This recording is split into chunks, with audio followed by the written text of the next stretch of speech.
Easy ഡിസൈൻ്റെ പുതിയൊരു വീഡിയോയിലേക്ക് സ്വാഗതം. നമ്മുടെ ചാനൽ ആരെങ്കിലും സബ്സ്ക്രൈബ് ചെയ്യാൻ മറന്നിട്ടുണ്ടെങ്കിൽ ഒന്ന് സബ്സ്ക്രൈബ് ചെയ്തു തരൂ. കഴിഞ്ഞ ക്ലാസ്സിൽ നാം ഒരുപാട് ടൂൾസുകൾ പരിചയപ്പെട്ടു, ഫോണ്ടുകൾ ആഡ് ചെയ്തു. ഇനി നമുക്ക് ടെക്സ്റ്റുമായി ബന്ധപ്പെട്ട ബാക്കിയുള്ള ടൂൾസ് കൂടെ പരിചയപ്പെടാം. നമ്മുടെ ടൂൾസ് ബാറിൽ കാണുന്ന ബി എന്നൊരു ഐക്കൺ സ്റ്റൈൽ എന്ന് കാണുന്നുണ്ട്. ടെക്സ്റ്റുകളിൽ ചില വ്യത്യാസങ്ങൾ ഉണ്ടാക്കാൻ വേണ്ടിയാണ് ബി എന്ന ഐക്കണിൽ സ്റ്റൈൽ എന്നുള്ള ഓപ്ഷൻ കൊടുത്തിട്ടുള്ളത്. ഇതിൽ ആദ്യം കാണുന്ന ബി എന്നുള്ള ഓപ്ഷൻ ഇതുപോലെ ടെക്സ്റ്റുകൾ ബോൾഡാക്കാൻ വേണ്ടിയാണ്. രണ്ടാമത്തേത് ലെറ്ററുകളിലൊരു ചെറിയ ചെരിവുണ്ടാക്കാൻ വേണ്ടിയും മൂന്നാമത്തേത് അണ്ടർലൈൻ ചെയ്യാൻ വേണ്ടിയുമാണ്. ഇതിലുള്ള നാലാമത്തെ ഓപ്ഷൻ ഈ മൂന്ന് ഓപ്ഷൻ ഉപയോഗിച്ച് ടെക്സ്റ്റുകളിൽ വന്ന വ്യത്യാസത്തെ ക്യാൻസൽ ആക്കാൻ വേണ്ടിയാണ് ഈ നാലാമത്തെ ഓപ്ഷൻ കൊടുത്തിട്ടുള്ളത്. നമ്മൾ ബോൾഡാക്കി അത് വേണ്ട, നമുക്ക് ചെരിവാണ് വേണ്ടത് എന്നുണ്ടെങ്കിൽ നാലാമത്തെ ഓപ്ഷനിൽ ക്യാൻസൽ ആക്കിയതിന് ശേഷം മാത്രമാണ് ചെരിവ് നൽകേണ്ടതും അല്ലെങ്കിൽ അണ്ടർലൈൻ ചെയ്യേണ്ടതുമൊക്കെ. ഇനി നമ്മുടെ ഈ കണ്ടൻറ്റിലെ മുഴുവൻ ടെക്സ്റ്റുകളും വ്യത്യാസപ്പെടുത്തണമെന്നില്ല. അങ്ങനെയാണെങ്കിൽ വ്യത്യാസപ്പെടുത്തേണ്ട ടെക്സ്റ്റുകൾ ഏതാണ് അത് മാത്രം സെലക്ട് ആക്കിക്കൊണ്ട് നമുക്ക് മുകളിലുള്ള ഓപ്ഷനുകൾ ഏതാണ് വേണ്ടത് അത് സെലക്ട് ചെയ്ത് കൊടുക്കാവുന്നതാണ്. ഇനി അടുത്തത് നമ്മുടെ ടെക്സ്റ്റുകളെ താഴെ ഭാഗത്തേക്കും മുകൾ ഭാഗത്തേക്കും കർവ് ചെയ്യാൻ ഉപയോഗിക്കുന്ന ടൂൾസാണ്. റൗണ്ടിലുള്ള ലോഗോകളിലും സ്റ്റിക്കറുകളിലും ആർച്ചുകളിലും നാം നിരവധി കാണാറുള്ളതാണ്. ഇനി അടുത്ത ഓപ്ഷനാണ് ബാക്ക്ഗ്രൗണ്ട്.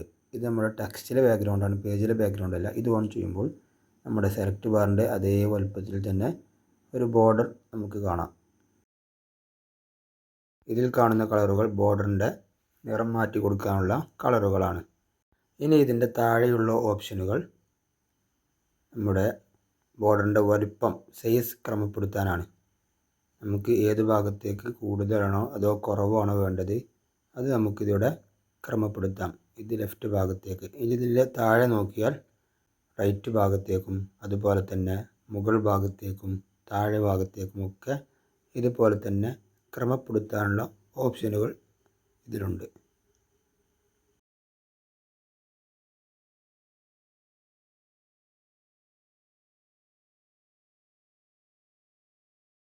ഇനി ഏറ്റവും താഴെയുള്ള റേഡിയസ് എന്നുള്ള ഓപ്ഷൻ നമ്മുടെ ബോർഡറിൻ്റെ കോർണറുകൾ റൗണ്ട് ഷേപ്പിലാക്കാൻ വേണ്ടിയുള്ള ഒരു ഓപ്ഷനാണ്.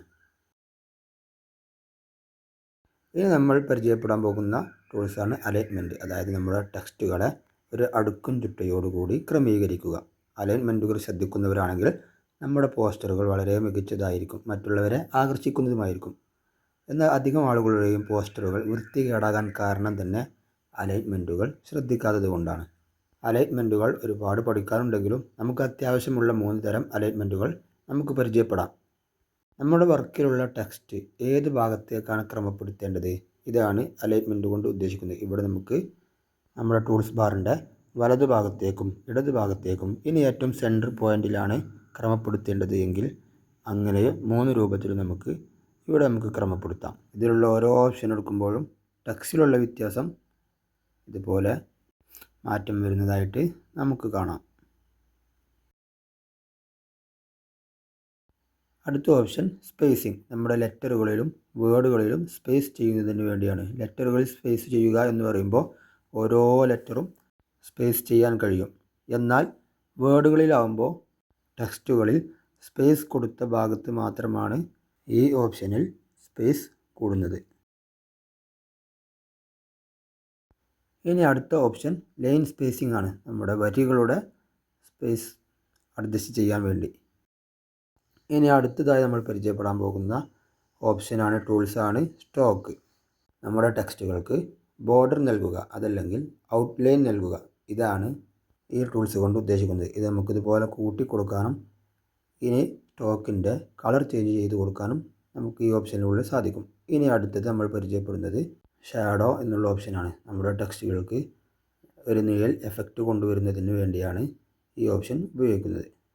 ഇത് അഡ്ജസ്റ്റ് ചെയ്യുമ്പോൾ നമ്മുടെ ടെക്സ്റ്റുകളിൽ വരുന്ന വ്യത്യാസം നമുക്ക് മനസ്സിലാക്കാം. ഇനി അടുത്ത ഓപ്ഷനാണ് ഇന്നർ ഷാഡോ. നമ്മുടെ ടെക്സ്റ്റിൻ്റെ പുറത്താണ് നമ്മൾ ഷാഡോ നൽകിയത്. ഇനി ടെക്സ്റ്റിൻ്റെ ഉള്ളിൽ ഷാഡോ നൽകുന്ന ഓപ്ഷനാണ് ഇന്നർ ഷാഡോ. ഇതിലെ ഓപ്ഷനുകൾ നമുക്ക് ക്രമപ്പെടുത്തുന്നതിനനുസരിച്ച് നമ്മുടെ ടെക്സ്റ്റുകളിലെ മാറ്റങ്ങൾ കാണാൻ സാധിക്കും.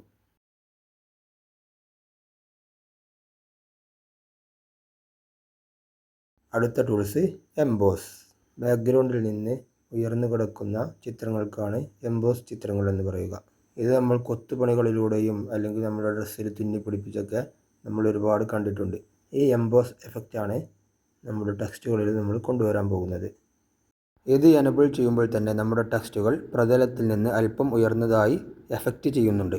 ഇനി ഇത് അഡ്ജസ്റ്റ് ചെയ്യുമ്പോൾ ആഭരണങ്ങളിലും ചുമരുകളിലും കാണുന്ന കൊത്തുപണികൾ പോലെ എഫക്റ്റ് ചെയ്യിപ്പിക്കാൻ സാധിക്കും. ഇനി അടുത്ത ഓപ്ഷനാണ് പേഴ്സ്പെക്റ്റീവ്. നമ്മുടെ ടെക്സ്റ്റുകൾക്ക് ഈ എഫക്റ്റ് എങ്ങനെ കൊണ്ടുവരാമെന്ന് നമുക്ക് നോക്കാം. ഓപ്പൺ ചെയ്ത ശേഷം പേഴ്സ്പെക്റ്റീവ് നമ്മൾ എനബിൾ ചെയ്ത് കൊടുക്കുക. ഇത് നമ്മൾ ഇതുപോലെ ചെരിഞ്ഞു കിടക്കുന്ന ചുമരുകളിലോ ബോക്സുകളിലോ സെറ്റ് ചെയ്യാൻ വേണ്ടി ഉപയോഗിക്കുന്ന ടൂൾസാണ്.